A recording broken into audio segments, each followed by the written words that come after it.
Dr. Kerr, the question of philosophy comes in here now. Philosophy of life, philosophy of upbringing.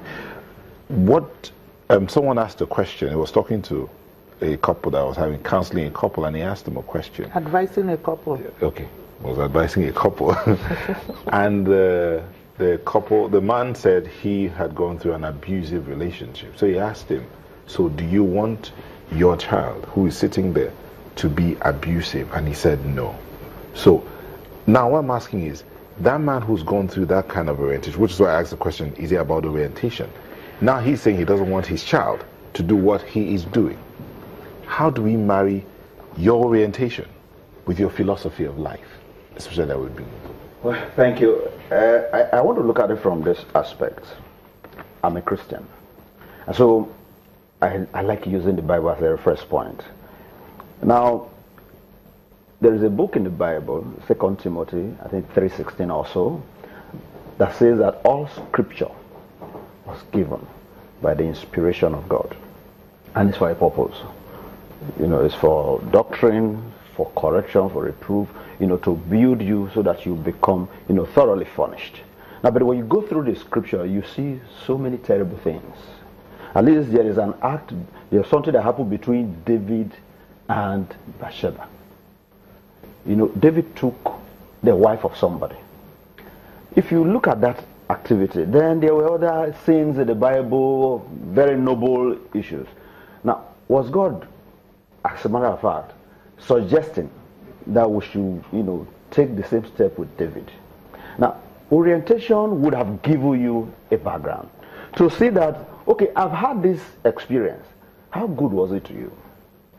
So if that experience was not good enough, you only need to learn from it. It gives you a better chance to even direct the person who is coming after you. So that you had, you know, that kind of orientation, at least you certainly with your orientation you would have been able to place yourself among others and see where you fit in.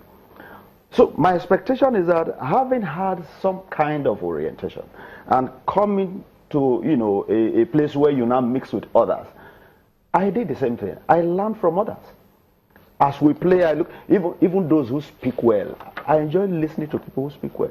Even when I was in primary school, when I listened to somebody who speak well, some of those times we were listening to this, some of them it was just the accent and all, because but when I got to the secondary school, I could easily tell that this person's grammar was wrong, having read the Brighter Grammar book 1, 2, 3, and 4.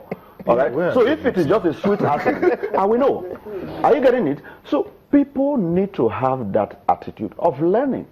You see, but we have come to a point where learning is no longer profitable. Because you could have all the degrees, and yet somebody will come. Are you getting it? So it has led to a kind you of feel like you're doing nothing. Hard work is no longer profitable. We see how people make money these days, both through politics, Yahoo, name them. So yes, are you getting it? So when you look at all of this, the only thing you need to do is to ask yourself, is it proper? And unfortunately, society is no longer interested in about proper things, because once you come with the money, you are highly respected. But I remember growing up, if your source of income is not clear to the community, once it is questionable, you have no respect. You'll be ashamed to, you know, to flaunt that way. Mr. Ojumo, the other side of it is, have the parents failed in their responsibility? Professor Sarah began saying education ought to be seen as a wholesome thing. Are the parents asking questions anymore? Or are they more or less like ready to celebrate that you have a gift? I mean, those days, if you're a good footballer, your parents will tell you, where are your grades? Don't just play football, give me the grades as well. And you must speak right. I know how many times, hello, see this car.